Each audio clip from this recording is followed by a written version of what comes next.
Muito boa noite, gente.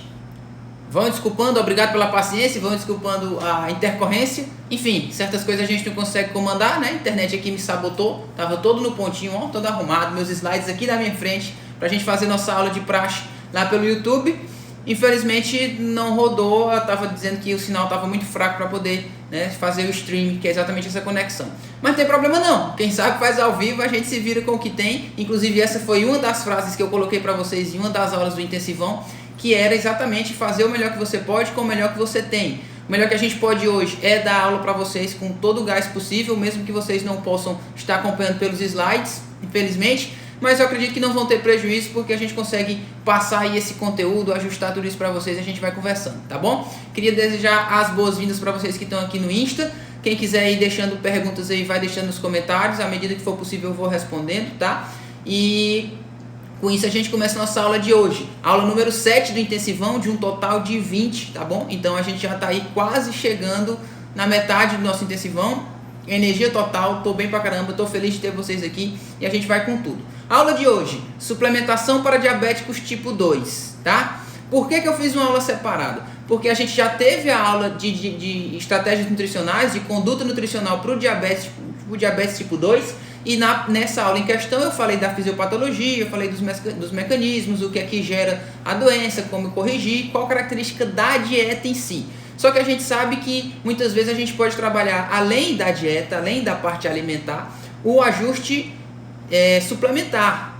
E aí, por isso que eu botei numa aula separada para a gente ter um conteúdo um pouco mais específico sobre suplementos, porque eu sei que é uma dificuldade muito grande do nutricionista, do recém-formado, até do que já está no mercado. Muitas vezes a gente tem muita dúvida. Por quê? Porque nós somos bombardeados, pode-se dizer assim, por vários tipos de suplementação nova, por novidades, por lojas de suplemento, por representantes de farmácia de manipulação. Então eu considero importantíssimo que o profissional ele realmente entenda, compreenda qual o suplemento que funciona, o que não funciona, por que não funciona, porque isso deixa a nossa prescrição muito mais clean, muito mais limpa, muito mais precisa, muito mais exata e muito mais segura. Também, obviamente, mais barata para o paciente, o que agrega muito valor para ele, né? Nenhum paciente quer gastar rios e rios de dinheiro, principalmente com coisas que não funcionam. Então a perspectiva da aula de hoje é exatamente essa, é a gente ajustar qual suplementação pode te ajudar, qual suplementação não vai te ajudar tanto assim e conseguir contribuir com a prescrição no grau, perfeita e no ponto para esse paciente, especialmente o paciente diabético tipo 2, tá? Sejam todos bem-vindos, vamos começar a nossa aula. Basicamente, gente, eu vou dando uma olhadinha aqui pro slide para me tomar um norte, tá? Mas aí eu vou também tendo atenção aqui com vocês. E aí, como a gente sabe, como a gente já abordou na primeira aula, nós temos basicamente como principal abordagem para o controle do diabetes, para o controle glicêmico, especialmente a dieta, né? A parte alimentar é fundamental, e a parte medicamentosa. Sabemos que a medicação não somos nós nutricionistas que prescrevemos, então veja bem, a gente não pode nem prescrever, nem retirar, nem manusear a dosagem de prescrição de remédio, mas uma prescrição de suplemento, quem faz somos nós. Então a base do tratamento para o paciente diabético é a dieta e a medicação, caso for necessário, mas quem vai julgar essa medicação necessária e quem vai prescrever é o endocrinologista que estiver acompanhando seu paciente. Inclusive, deixa eu dar aqui um spoiler para vocês. Na semana que vem nós teremos uma aula conjugada, eu e um endocrinologista com doutorado em diabetes, para ele trazer basicamente as medicações mais utilizadas na perda e no controle de peso, tá? Mas isso fica para as próximas aulas, depois a gente conversa mais. A aula de hoje é a suplementação no diabético tipo 2. E aí basicamente, gente, dentro do contexto dietético, nós temos as nossas armas alimentares, né? Que é a dieta, que é a alimentação, que foi o que a gente viu naquela primeira aula sobre o paciente diabético. Inclusive, quem não viu ainda, que está aqui nos acompanhando, pode ir lá no YouTube e assistir e revisar a aula, que está muito boa. E dentro da dieta, dentro do contexto da dieta, a gente ainda consegue inserir a parte suplementar, a parte de suplementação, tá? Que também é fundamental, que é o que a gente vai abordar hoje. O fato é que existe sim na literatura muita coisa dizendo que alguns suplementos alimentares eles podem melhorar o metabolismo da glicose, pode melhorar a condição geral do indivíduo com diabetes, não apenas pelas questões hipoglicêmicas, ou seja, você tem suplementos que podem contribuir diretamente na redução da glicemia, no controle da glicemia, mas também por outros fatores que são benefícios indiretos a isso que acabam contribuindo nesse controle, tá? Por exemplo, melhorar o metabolismo de lipídio. Lembram quem que é o nosso perfil do paciente diabético? É aquele cara que tem dislipidemia geralmente, que tem excesso de peso, sobrepeso, obesidade. Então geralmente esse cara tem alterações importantes de colesterol LDL, e isso gera um risco cardiovascular significativo. Então existem algumas suplementações que contribuem nesse ponto, que indiretamente vai influenciar na glicemia, no controle da glicemia, tá? Algumas suplementações também podem contribuir até para perda de peso, melhorando o status também antioxidante, ou seja, suplementação anti-inflamatória, que já contribui demais, e até melhorando função capilar, ou seja, a função capilar, lembrando, não de cabelo, tá? Mas principalmente de artérias, ok? E aí, qual que é o impacto desses suplementos nesse controle glicêmico do diabético tipo 2? Qual é o impacto dessa suplementação nessa perspectiva? É o que a gente vai descobrir na aula de hoje. A aula de hoje não tem muito arrudeio, simples e indireto. Vou trazer as suplementações, para que serve, se não serve, qual o mecanismo, e a gente vai discutindo um a um. Basicamente, primeira suplementação, gente, é picolinato de cromo. Quem de vocês já ouviu falar no picolinato de cromo como suplementação para diabético ou para controle glicêmico ou para melhoria da sensibilidade à insulina? Quem ouviu falar, dá o oizinho aí, manda o legalzinho para mim saber que vocês já foram em algum momento indagados ou já até utilizaram talvez o picolinato de cromo como suplementação para o diabetes. Então se quem já ouviu falar, levanta a mão aí para me saber se realmente é muito comum. Por quê? Porque eu quero saber se eu acertei nas minhas escolhas. Porque eu trouxe, óbvio que eu não trouxe todos os suplementos do mundo para cá, porque senão a aula não acaba nunca. Mas eu trouxe os suplementos que são mais falados, que são mais utilizados dentro dessa proposta de reduzir glicemia e de controlar a glicemia. Inclusive eu vou trazer um deles que com certeza vai surpreender demais vocês, tá? E o primeiro deles é o picolinato de cromo, como já vi aí que algumas pessoas já levantaram a mão, ou seja, já conhecem essa perspectiva de suplementar picolinato.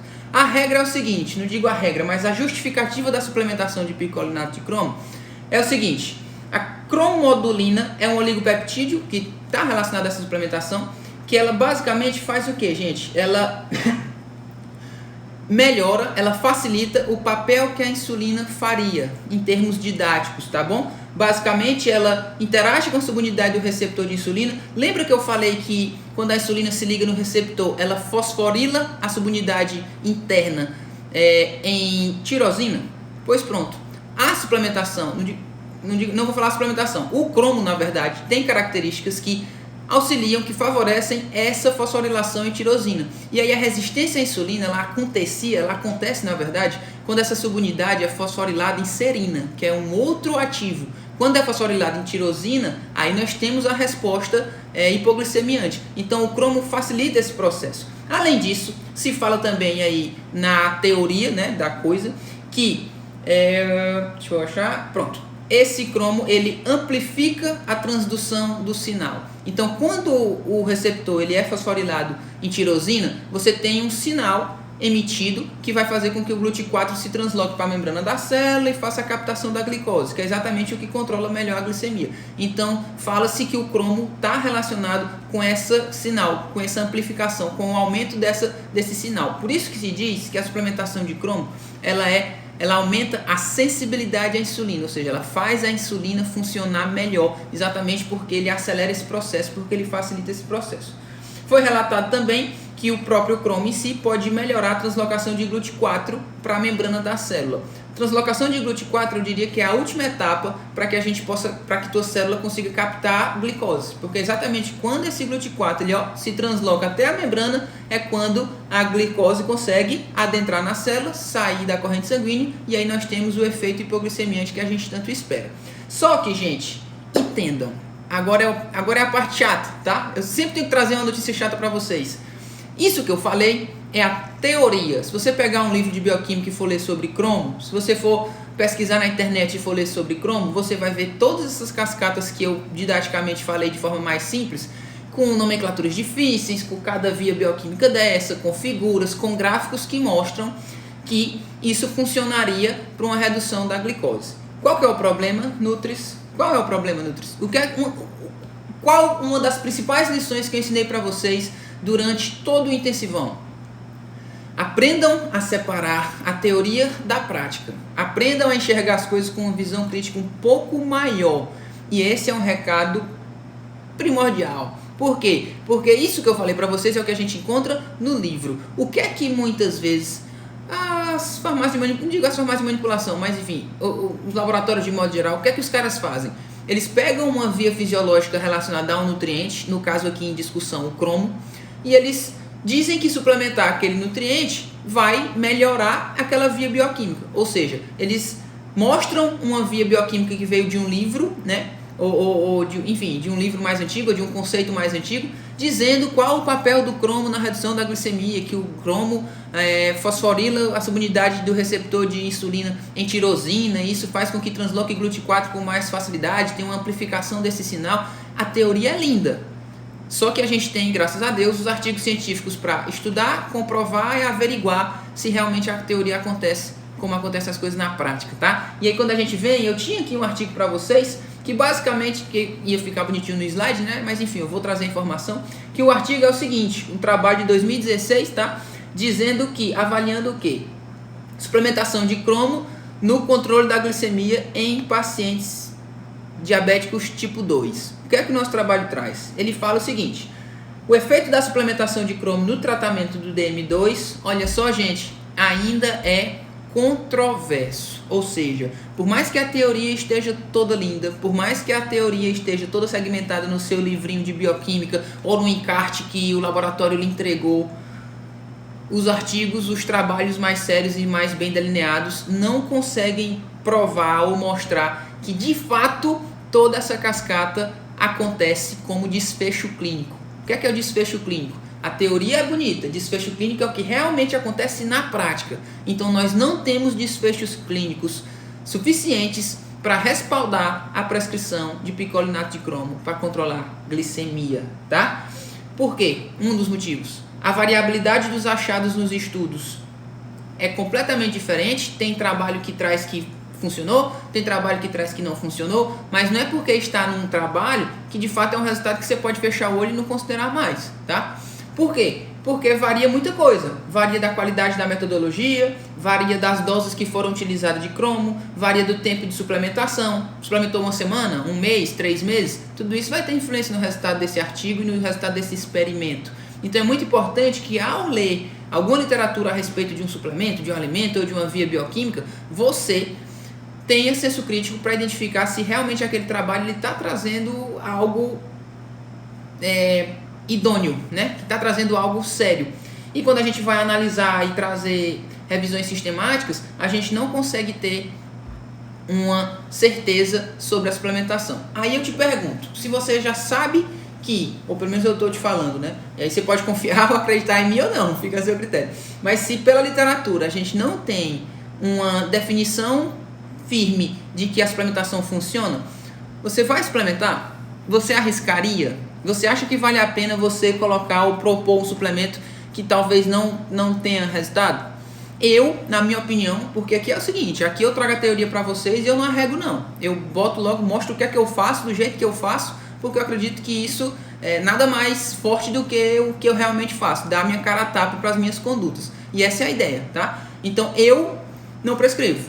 Se meu paciente me pergunta se funciona, eu digo, cara, não. Por quê? Porque é muito melhor, é muito mais interessante você focar sua energia, direcionar sua energia para aquilo que você já sabe que funciona, do que propriamente para uma coisa que você não sabe que funciona e talvez nem sabe se é seguro, porque vai que tem um efeito colateral. Você vai arriscar? Eu não arriscaria.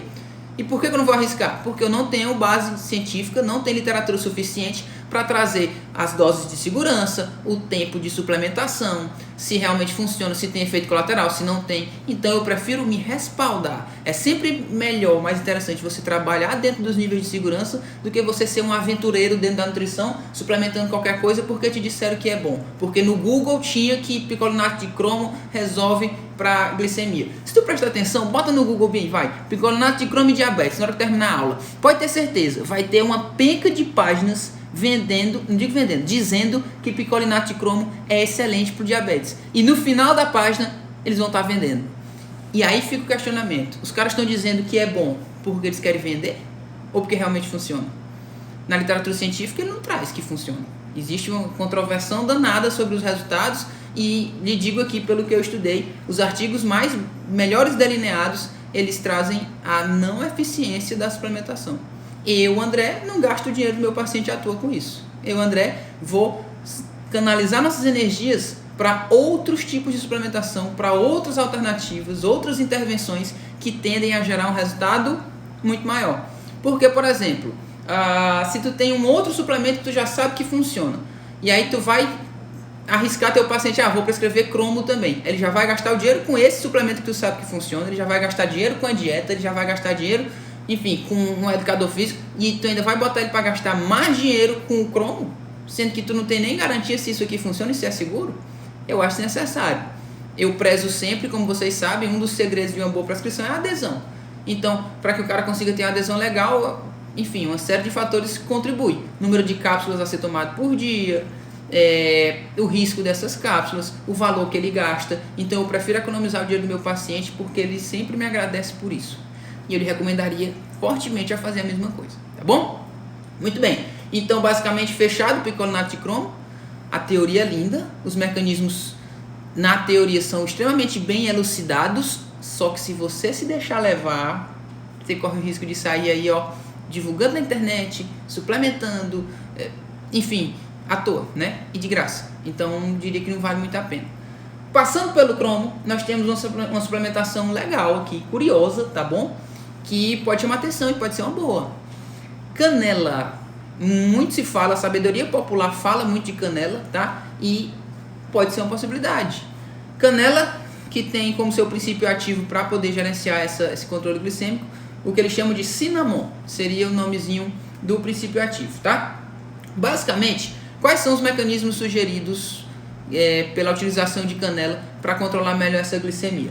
Os principais mecanismos sugeridos são, ela tem o cinnamon no caso, né? Ele tem uma série de interferências em várias etapas que gerenciam a glicemia.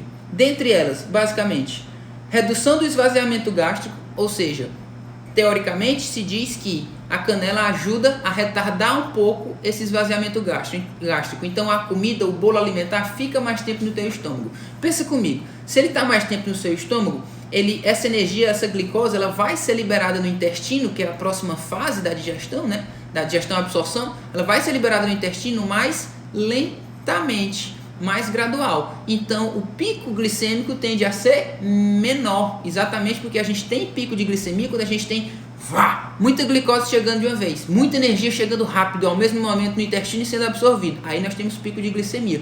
Com o retardamento do esvaziamento gástrico, essa comida, esse bolo alimentar, ele sai do estômago mais devagar, mais lento. E essa enxurrada de glicose acaba não acontecendo no intestino e, consequentemente, na corrente sanguínea, o que controla melhor a glicemia, tá? Então, uma das perspectivas seriam essas.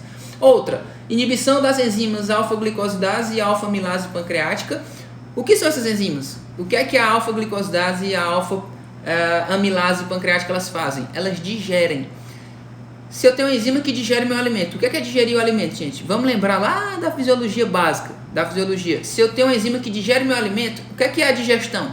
É a quebra de moléculas maiores em moléculas menores. Por quê? Porque a absorção, ela se dá em moléculas menores. E é justamente após a absorção que essa molécula menor cai na corrente sanguínea na forma de glicose. Então, se eu tenho uma inibição das enzimas, eu tenho uma digestão mais lenta. Se eu tenho uma quebra mais lenta, eu consequentemente tenho uma absorção também mais lenta. Então o que é que tende a acontecer com o meu pico de glicemia?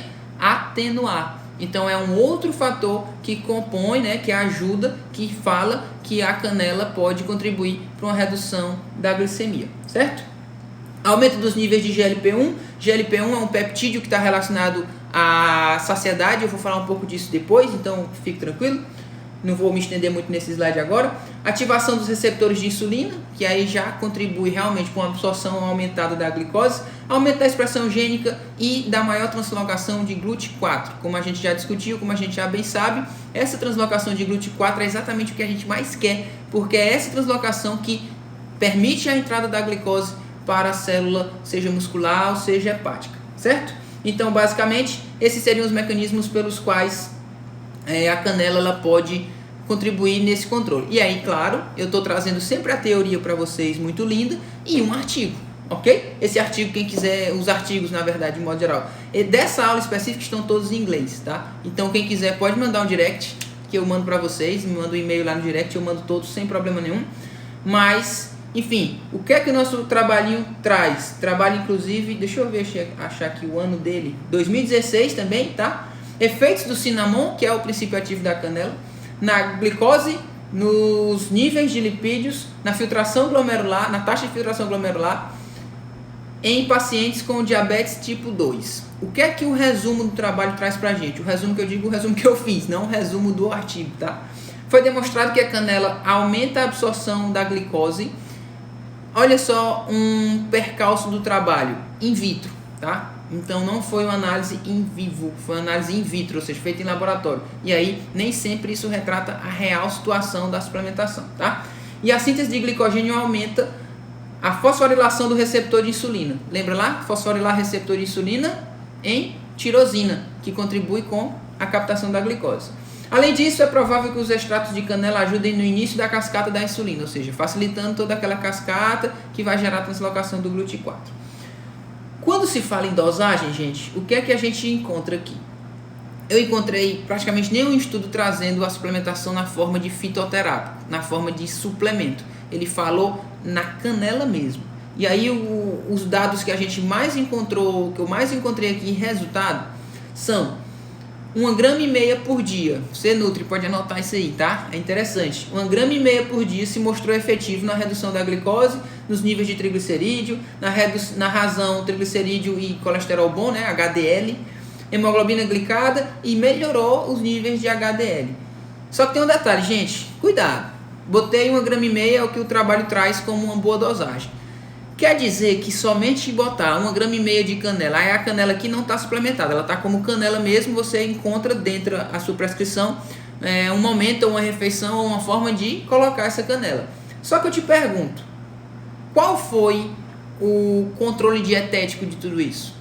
Será se o paciente ele teve resultado porque ele passou a ingerir a 1,5 grama de canela ou porque junto disso ele melhorou os hábitos alimentares, ele controlou a glicemia, ele controlou o consumo de carboidrato em excesso, ele fez todo aquele passo a passo que eu ensinei na aula lá anterior, na aula sobre diabetes. O trabalho não traz esse ponto, então é um viés a ser analisado, ou seja, a canela aparentemente pode funcionar, mas também pode ser que se você não conseguir fazer uma boa correção da dieta, ela não funcione, provavelmente ela não funcione. Minha recomendação para ti, foca sempre naquela base que eu ensinei da aula de diabetes, os 4 passos, né, na conduta para o paciente diabético. Foca sempre naquela aula, constrói a base pela prescrição da dieta e essa 1,5 grama de canela, por exemplo, ela pode entrar como um coadjuvante, tá? Ou seja, o seu método de prescrição sempre vai ser o principal. A sua prescrição da dieta, o que você colocou como alimento, sempre vai ser a base e deve ser caprichado, estudado e trabalhado para você ter o melhor método possível. A partir disso, o método é o diamante, é o coração, é a alma do teu atendimento. Tem uma prescrição forte, tem um método legal, aí você começa a trazer pontos a mais, armaduras a mais para deixar esse diamante lindo e protegido. Então prescreve uma dieta boa. E em cima disso, traz esse 1,5 grama de canela, por exemplo. Por quê? Vai ter efeito colateral? Se botar a canela, sei lá, enfim, em cima de uma fruta, numa banana? Dificilmente. A gente está falando de um alimento saudável, de um alimento natural. Então, nesse caso, por exemplo, vale a pena arriscar? Vale. Você já está corrigindo a dieta bonitinho. Agora, doutor, eu odeio canela, eu detesto canela, não aguento nem ver. Eu não colocaria. Por quê? Porque quem é que faz o trabalho mesmo de verdade? É a sua prescrição. É o seu método de prescrição. É como você conduziu todo o atendimento e a dieta que você prescreveu. Então foca nisso e tenta trazer essa canela aí para o dia a dia do seu paciente. E 1,5 grama, gente, é muito fácil. Você consegue botar numa vitamina, você consegue botar em cima de uma fruta, você consegue botar num pouquinho de mingau. Então pede para o paciente botar uma colherzinha de chá, de canela. Pronto. Já é uma coisa que pode contribuir. Por quê? Porque aparentemente nós temos alguns estudos que trazem um potencial efeito sobre isso. Certo? Beleza? Muito bem. Ômega 3. O que é que vocês acham? Ômega 3 ajuda ou não ajuda no controle glicêmico? Levantem a mão aí, ou então vão dizendo sim ou não, tá? Pra gente começar a conversa sobre ômega 3. A suplementação de ômega 3, ela pode ser eficiente para o paciente diabético tipo 2? O artigo que eu trouxe para você... Tá, voltou. O artigo que eu trouxe para... Me responda, ômega 3 é uma boa suplementação para o diabético? Eu trouxe o trabalho aqui o seguinte, ó. Suplementação de óleo de peixe e sensibilidade à insulina. Uma revisão sistemática, uma meta-análise, né? Uma meta-análise é uma revisão sistemática sobre sensibilidade à insulina e suplementação de ômega 3, trabalho de 2017, ou seja, um trabalho de 3 anos atrás, bem completo. Vocês não têm opinião sobre ômega 3? Ninguém falou nada? Se não tiver, eu sigo em frente, sem problema nenhum, e trago o que é que a gente aborda sobre ômega 3. Seguinte, bora lá então. O que é que esse trabalho, o que é que essa meta-análise, essa revisão sistemática de 2017 sobre ômega 3 e diabetes tipo 2 traz? A suplementação de óleo de peixe, de cara logo, ó, vou dar logo bem no talo. A suplementação de óleo de peixe não melhorou a sensibilidade à insulina em geral. Então, escuta, ele está dizendo que a suplementação de óleo de peixe de ômega 3 não apresentou melhora na sensibilidade à insulina. Só que, não quero deixar ninguém triste, agora eu vou deixar vocês felizes, calma. Vale a pena suplementar. Sabe por quê? Porque a mesma revisão ela traz que, entende uma coisa, a dislipidemia ela é um negócio meio que sacana, sabe? É holístico, envolve uma série de fatores, como a gente muito bem aprendeu na graduação. Um desses fatores é a resistência à insulina. O artigo analisou somente a influência do ômega 3 na resistência à insulina de forma direta, de forma pontual. Nesta condição, o ômega 3 não teve eficiência. Mas, porém, contudo, todavia, o mesmo trabalho traz que a suplementação de óleo de peixe na faixa a curto prazo, período aí de 4 até no máximo 12 semanas suplementando, pode melhorar a sensibilidade à insulina em pacientes com distúrbios metabólicos. Parece contraditório, mas na verdade o que é que ele está dizendo? Ele está dizendo que a suplementação de ômega 3, na verdade, consegue reduzir inflamação, reduzir LDL, com isso você reduz risco cardiovascular. E aí quando você tem essas melhorias secundárias, uma resposta por consequência disso é uma melhoria da glicemia de um modo geral. Então ele não tem um mecanismo direto relacionado à melhora da sensibilidade à insulina, ele não tem um mecanismo direto relacionado à translocação de GLUT4, mas ele tem uma melhoria sistêmica, ele tem uma melhoria de outros fatores que, ao serem atenuados, nós teríamos aí um controle glicêmico melhor. E aí eu pergunto, mais uma vez, o nosso perfil de paciente diabético tipo 2, não é o cara todo lascado, todo inflamado, com LDL alto, que a gente conhece como dislipidemia, porque ele reúne vários fatores de distúrbios, né? Digamos assim, distúrbios metabólicos? Então, o ômega 3 pode não atuar diretamente na resistência, mas ele reduz inflamação, mas ele melhora HDL, ele reduz LDL. Então, é o tipo da suplementação que, ó, Andrezinho prescreve sempre. E aí eu recomendaria, vale a pena ela estar muito presente na sua prescrição, tá? André, eu preciso sempre suplementar ômega 3? Não. Olha aqui. Se teu paciente chegou, teu paciente é diabético, mas ele não tem alteração de colesterol, mas ele não tem, deixa eu pensar, o colesterol total dele está normal, o LDL, que é o colesterol ruim, está normal, talvez valha a pena tu prescrever ômega 3 nessa situação? Pode ser que você possa economizar. Por quê? Porque lembra que o benefício dele foi trabalhar e foi reduzir essa condição secundária e não a resistência à insulina, sim? Então, se é um paciente diabético que está com os níveis de colesterol controlado, por exemplo, eu não colocaria o ômega 3 nessa situação. Mas se eu pego um paciente que está claramente com o lipidograma alterado, aí já vale muito a pena, porque o ômega 3 vai atuar nessa circunstância. Deu para entender? Então, eu prescreveria o ômega 3 quando o paciente apresenta diabetes tipo 2 associado à alteração de perfil lipídico, colesterol total e LDL alterados. Se ele é só diabético e aí está descompensado, mas o perfil lipídico está controlado, está normal, os níveis de inflamação relativamente não tão altos, você pode constatar isso por alguns exames, inclusive eu falei disso na nossa aula de exames laboratoriais, está no YouTube, vocês podem assistir também. Eu já não canalizaria minha energia ou minha atenção para o ômega 3, eu já pensaria talvez em outra alternativa que pode ser melhor para esse tipo de situação. Deu para entender, gente? Ficou clara essa questão? Ficou alguma dúvida? Ana Paula tá perguntando se a aula vai ficar salva. Sim, Ana. Inicialmente nas 24 horas aqui do Instagram. E eu tô pensando seriamente em dar um jeito de subir essa aula pro YouTube. Pro nosso YouTube e nosso intensivão ficar bonitinho lá, tá bom? Mas pelo menos aqui nas 24 horas vai ficar. Alguma dúvida sobre a ômega 3, sobre o ômega 3 no paciente diabético? Quando suplementar e quando não necessariamente suplementar? É um resumo muito fácil. Tem alteração de colesterol associado? Suplementa, vale a pena demais. Não tem? Pode ser que não seja preciso, pode ser que você consiga corrigir só pela dieta ou com outras suplementações que a gente vai já discutir, ok?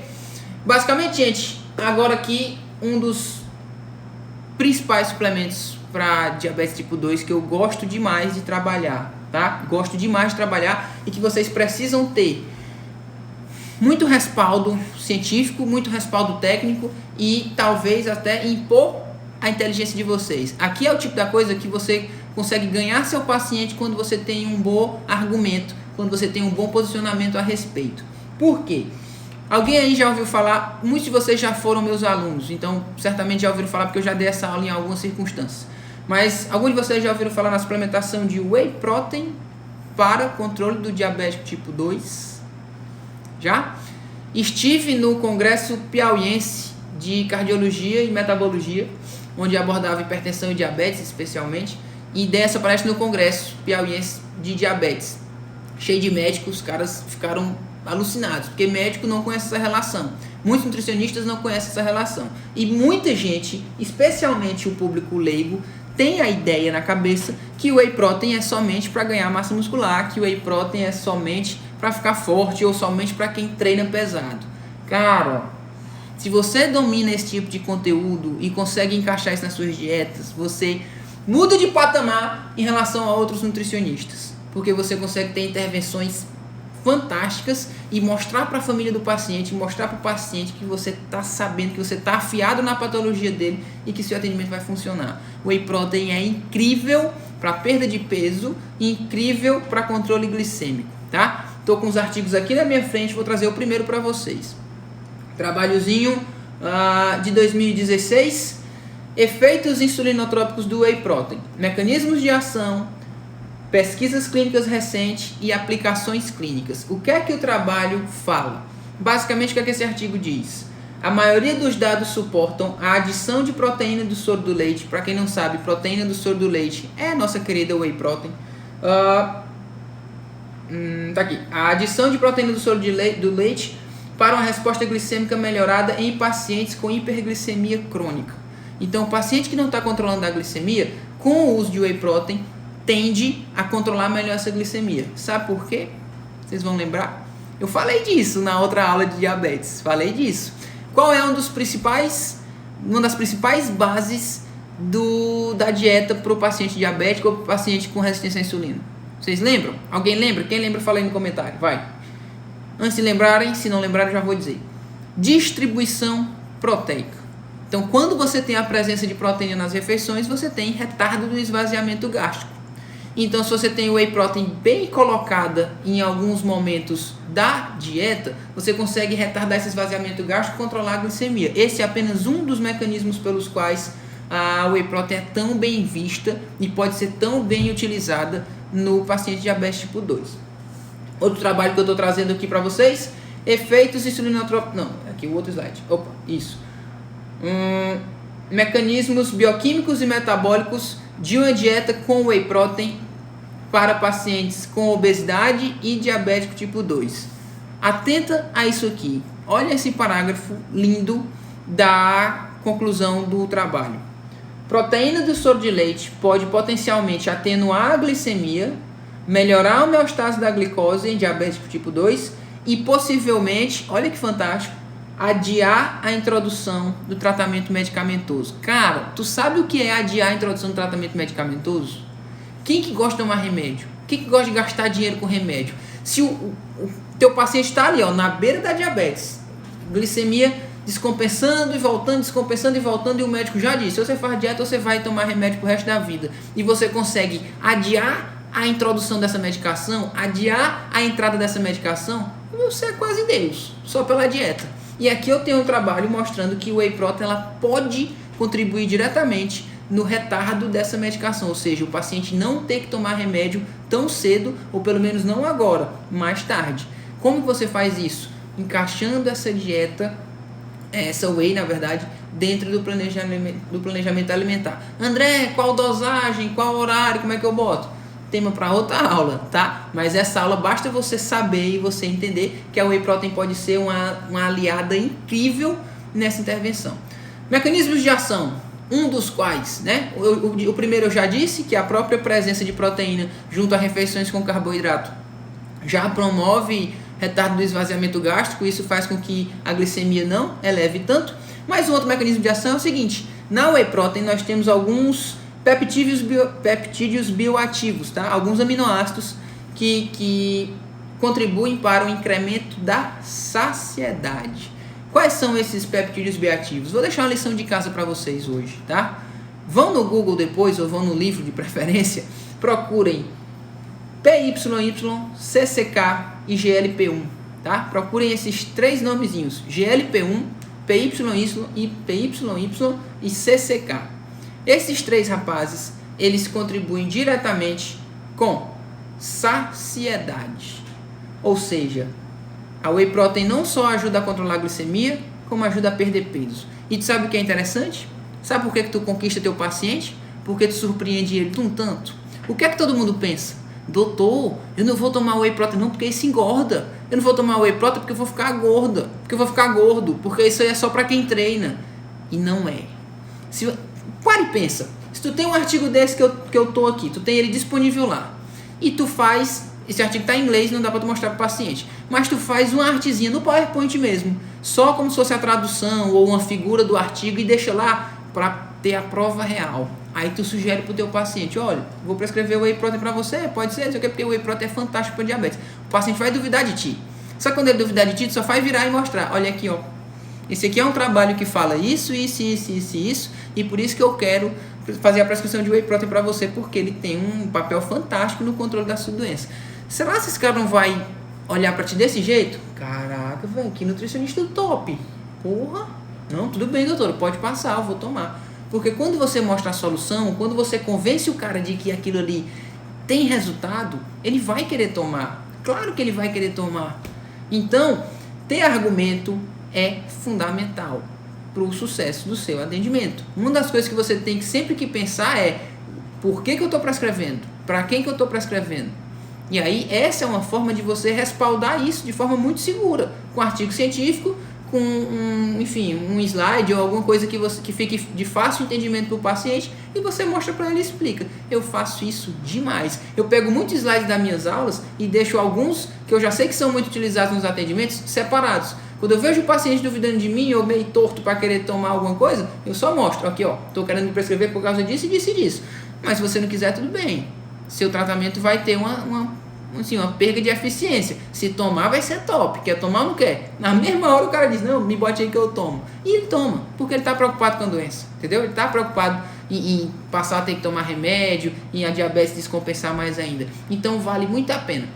Então basicamente, ó, esses peptídeos bioativos da whey, eles estimulam PYY, estimulam CCK e inibem grelina. Que grelina é exatamente o hormônio da fome. Não é isso? Isso vocês sabem. Grelina é o hormônio da fome. Pois a whey protein, ela tem um papel importante na redução da atividade de grelina, melhorando fome, e tem um papel importante no aumento de PYY e aumento de CCK, melhorando também saciedade, gerando mais saciedade. Se tem mais saciedade, tem apetite reduzido, a possibilidade de perder peso existe. Se o paciente diabético tipo 2 perde peso, o que é que acontece? A insulina dele tende a funcionar. A inflamação tende a reduzir, então, consequentemente, a glicemia tende a controlar muito melhor. Deu para entender esses mecanismos, gente? Ficou claro? Só para complementar esse trabalho, para não ficar de mentiroso, olha só, esse trabalho que eu trouxe para vocês, ele é um pouco mais antigo, mas aí para me complementar exatamente o que eu falei, eu trouxe um de 2019, ano passado.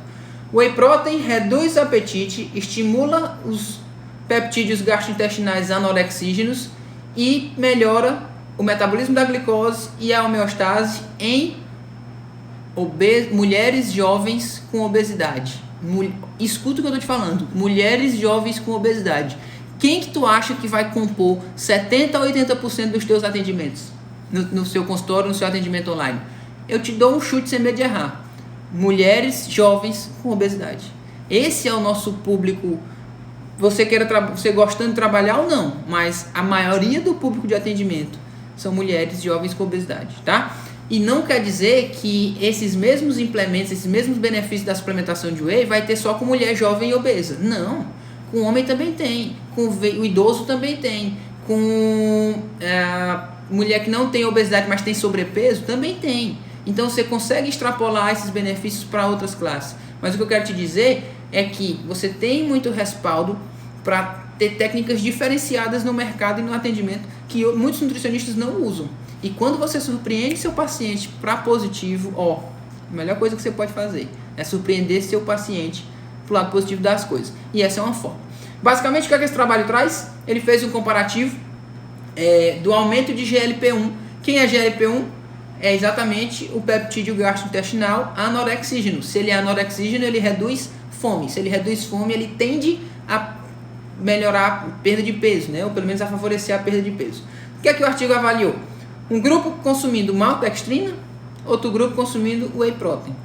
Quando você tem o consumo de maltodextrina, que é um carboidrato simples, tá, gente? De alto índice glicêmico, de alto impacto glicêmico. No consumo de maltodextrina, nosso GLP-1 não aumentou, ou seja, o paciente continuou com fome, não teve um incremento desse hormônio que induz saciedade, tá? Por quê? Porque geralmente o carboidrato ele é absorvido muito rápido. O cara tomou maltodextrina, já foi absorvido ali rapidamente. Então não dá nem tempo você ter essa saciedade. Com a whey protein não, nós temos um aumento, um incremento, uma excreção muito maior do GLP-1, que é o hormônio, um dos hormônios que geram saciedade. E a mesma experimento, a mesma comparação foi feita com o PYY, que eu falei tanto no artigo passado, que também é um peptídeo bioativo capaz de gerar saciedade. Então, basicamente, ele comparou o consumo de carboidrato com o consumo da whey protein. Com os carboidratos não tivemos uma excreção aumentada dos peptídeos que geram saciedade. Com o consumo de whey protein, sim. E aí, mais uma vez, a teoria é lindo. Isso quer dizer que todo mundo que tomar whey não vai sentir fome? Não! Converse com o seu paciente. Trabalhe junto do seu paciente. Então, às vezes, você vai prescrever a whey para ele sabendo que essa whey, ou pelo menos querendo, né, que essa whey gere saciedade, mas é importante você avaliar e ter o feedback dele se realmente está acontecendo. Porque tem gente que toma whey, vou confessar para vocês, tem gente que toma whey e morre de fome. Só que tem gente que toma whey e morre de fome. Então o que é que eu faço? Analisei que é válido colocar o whey protein em horário X. Então eu vejo, se essa whey teoricamente é para ela dar fome, eu vou deixar aqui um exemplo, tá? Só a whey, porque eu quero um controle maior de calorias. Fulano, nesse horário toma whey. Só que eu já sei que nem todo mundo fica muito saciado com a whey, apesar da teoria estar linda explicando aqui. Então, como eu já sei, às vezes eu tomo uma precaução. Eu falo assim, cara, toma whey nesse horário, mas se a fome apertar, complementa com uma fruta, ou complementa com um punhado de castanha, ou complementa com um pedaço de queijo, não sei. Eu deixo uma segunda opção para ele juntar com essa whey, caso ele sinta muita fome. Mas eu digo para ele, a tendência é que a whey já te dê saciedade. Então você não precisa acrescentar isso. Mas se essa saciedade não vir, eu não quero você morrendo de fome. Eu quero você complementando a refeição com um alimento saudável para você ficar saciado, conseguir seguir a dieta numa boa. Fechado? Então, basicamente, essa é uma das formas que eu costumo trabalhar com a suplementação de whey para diabético. Beleza? Tudo parece um mar de rosas, tá tudo muito lindo, tudo muito beleza com a whey protein, mas existe uma coisa que você precisa saber. É simples, mas é extremamente importante e você precisa saber. Porque se você não souber, acredite em mim, você pode matar seu paciente. Você pode acabar com sua carreira. É simples, mas você precisa saber. Quem de vocês sabe ler informação nutricional? Parece uma besteira, mas muita gente não atende para isso. Você precisa saber da rotulagem, você precisa saber da informação nutricional, porque você precisa saber qual whey você está prescrevendo para o seu paciente. Gente do céu! Eu sei que o CRN fala que para a gente prescrever um produto a gente tem que botar pelo menos 3 marcas, né? 3 marcas semelhantes daquele produto que você quer. Faça, bote as 3 marcas, se quiser não botar as 3, enfim, não bote, Mas eu sempre digo para o paciente, ó, o whey tem que ser com essa ou essa característica. Por que eu estou falando isso? Porque se o paciente chega, se tu bota na tua dieta, muito cuidado com isso, gente. Esse é um dos pontos, um dos climas da nossa aula de hoje, tá?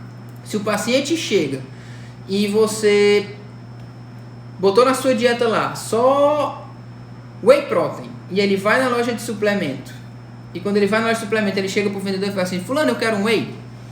Você tem whey de R$100, você tem whey de R$200, você tem whey de R$400. Mas a diferença maior aqui pra gente não é o preço, é a composição nutricional. Por quê? Porque tem whey que é módulo combinado. Tem whey que a composição dela é maltodextrina mais whey protein. E aí você tem carboidrato mais proteína. Até aí tudo bem. Só que você prescreveu a whey querendo controlar a glicemia, lembra? O cara é um paciente diabético. Então você tem que atentar a esse contexto. E aí se você pega... No meu slide está bonitinho para vocês identificarem isso. Você pega uma whey que é um módulo combinado, que tem muito carboidrato e pouca proteína, você pode detonar a glicemia do cara. Você pode hiperglicemiar ele, ó, rapidinho.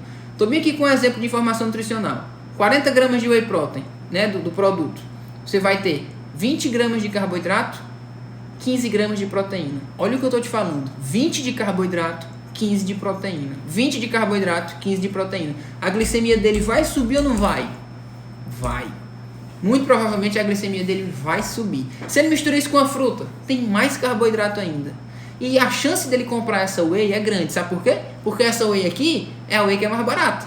A whey mais cara tende a ter menos carboidrato cada vez. Então quando você vai para uma whey isolada, olha a diferença. Eu botei aqui uma whey isolada. Em 30 gramas de whey isolada, você está tendo, por exemplo, 3 gramas de carboidrato, 25 de proteína.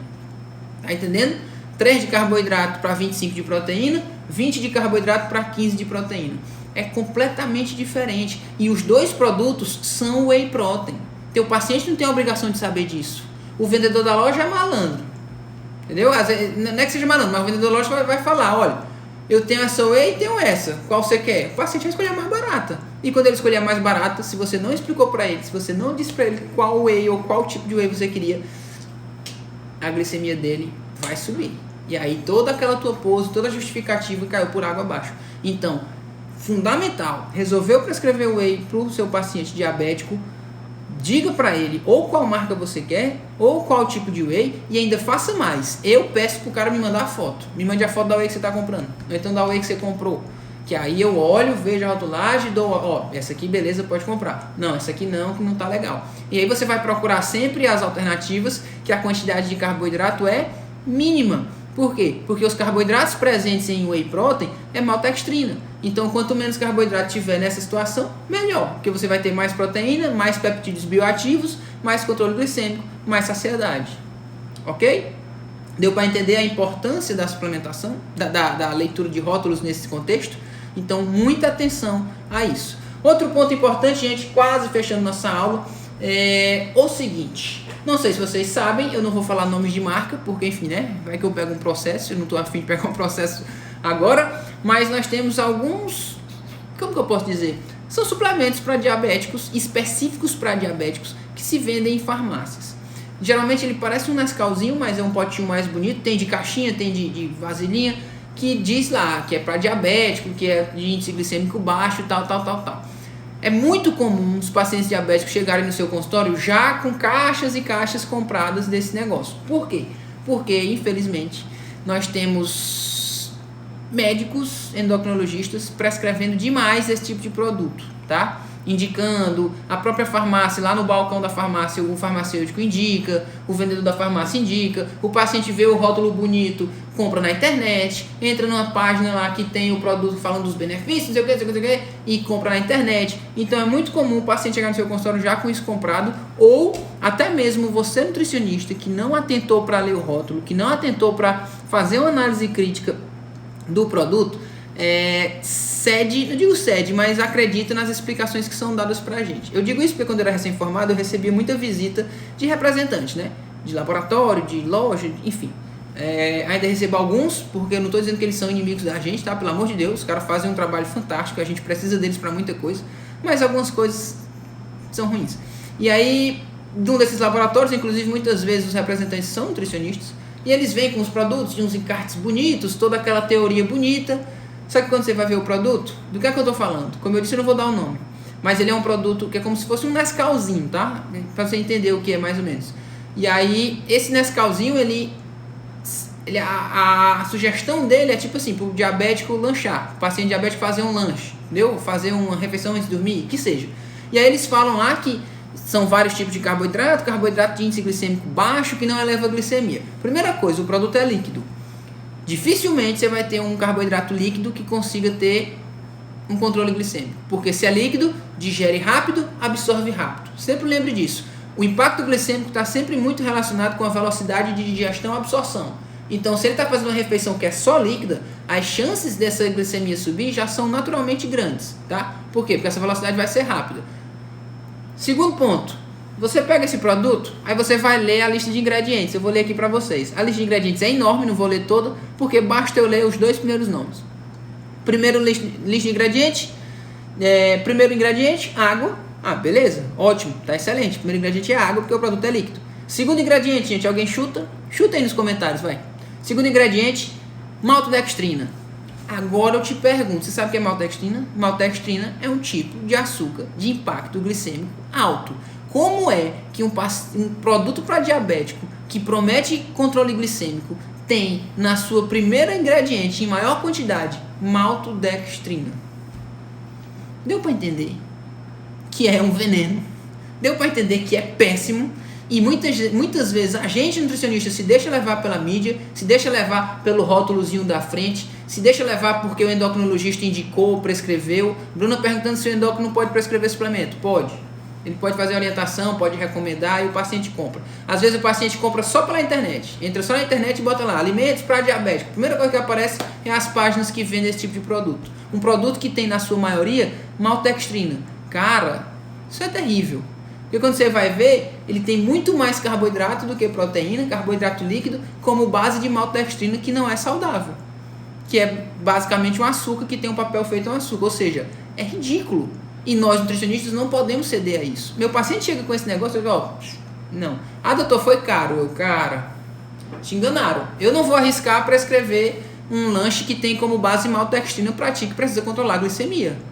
Então, dica de ouro para vocês. Sempre que alguém chegar mostrando um produto novo, trazendo uma novidade, um suplemento, um não sei o que, qualquer coisa, não se contentem com o rótulo bonitinho que tem lá na frente. Vão ler a lista de ingredientes. Todo o segredo, toda a essência do produto está na lista de ingredientes. Então vão, lista de ingredientes, tabela nutricional. Não se apeguem a rico em vitaminas, não sei quantos minerais. Isso é balela, isso é besteira. Lista de ingredientes, tabela nutricional. Esse é o ponto que você tem que estar ali ligado e perceber para ver se realmente é um alimento que influencia para você ou não. Beleza? Fechada a aula de hoje. Gostaram? Ah, Bruno disse que gostou. Muito obrigado, Bruno. Mas enfim, essa foi a aula de hoje. Quero deixar uma mensagem para vocês, tá? Na verdade, antes da mensagem, eu quero deixar um recado importantíssimo. Gente, se vocês estão gostando do intensivão, eu não vou nem dizer o que vocês vão achar do nosso aulão. Estou preparando um aulão para vocês, viu? Dia 14 de maio, eu quero que quem esteja aqui nessa live já anote aí na agenda, tá? Pode botar bem destacado, porque a gente vai ter um aulão dia 14 de maio, que é basicamente ao final do intensivão. O intensivão acaba, eu pego uns 2 dias para me programar direitinho e a gente vai fazer um aulão sobre prescrição nutricional na prática. O intensivão, lembra que eu falei que a essência, que a alma do atendimento, a alma do sucesso no consultório, no atendimento que seja, é a prescrição, é o método de prescrição? Ele é o diamante, tá? Ele é o diamante perfeito. O aulão, o intensivão, ele tá assim, ó, arrodeando o diamante. No intensivão a gente está aprendendo as bases, está vendo estratégias, está vendo técnicas de convencimento, a gente está vendo muita coisa que vai completando tudo isso. Mas no aulão é onde vai ter... Cara, o aulão é fantástico, o aulão é massa. Eu vou entregar tudo que eu sei de método de prescrição, o método que eu utilizo, a forma que eu prescrevo, tudo isso vai estar nesse aulão aí. Então anotem, divulguem para os amigos de vocês, para outros nutricionistas. Façam tudo isso porque o aulão vai ser massa, tá? Vai ser meu método puro e seco, do jeito que eu prescrevo. Inclusive, estou pensando até em mostrar algumas prescrições minhas mesmo. Fiz essa anamnese desse jeito, prescrevi desse jeito, fiz isso por causa disso.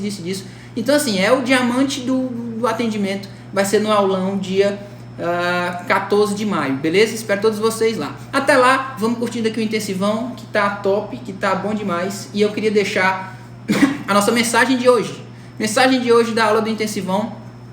O sucesso é atingido em duas etapas, gente. A primeira etapa, a primeira vez que você atinge o sucesso é na sua mente. E a segunda é no mundo real, é quando você põe em prática. Então eu acredito que a gente está muito nesse caminho. Vocês já estão tendo a mentalidade de sucesso em se predispor a assistir às aulas, todo dia assistir uma aula. É cansativo pra caralho, eu sei. Mas enfim, vocês estão já com a mentalidade de sucesso. E qual é o outro passo do sucesso para todo mundo aqui? É pegar o que aprendeu na aula e botar para lascar, e botar para jogo no mundo real. Por isso que eu trouxe essa frase hoje, porque eu realmente acredito muito nela, cara. O sucesso é atingido duas vezes, a primeira na mente, a segunda no mundo real. Então a gente está trabalhando a mente, está treinando essa mente, está preparando essa mente, está aprendendo coisas novas. Vamos aprender o diamante, que é o método de prescrição que eu utilizo desde quando eu me formei, venho só melhorando e aplicando ele até hoje, para que vocês possam atingir de fato a segunda fase do sucesso, que é a aplicabilidade disso. Espero todos vocês amanhã, porque amanhã já tem aula nova do intensivão, né? Todo dia tem aula do intensivão aqui desse negócio. E dia 14 de maio, vocês não podem perder, ponham na agenda. Estou ajustando com minha equipe como é que eu vou fazer exatamente, qual plataforma, se vai ser no Instagram, se vai ser slide, mas eu vou dando informações para vocês, tá bom? Fiquem tranquilos. A aula de hoje foi top, muito obrigado pela presença, muito obrigado. Quem quiser tirar print, tira um print diferente, eu vou fazer aqui uma marmota para vocês tirarem um print nosso, tá? A aula de hoje foi boa, ó, vai! E aí, intensivão NutriPro, Telesflix, como sempre, todo dia, mais ou menos por este horário, às 21h. Beleza, galera? Muito bem.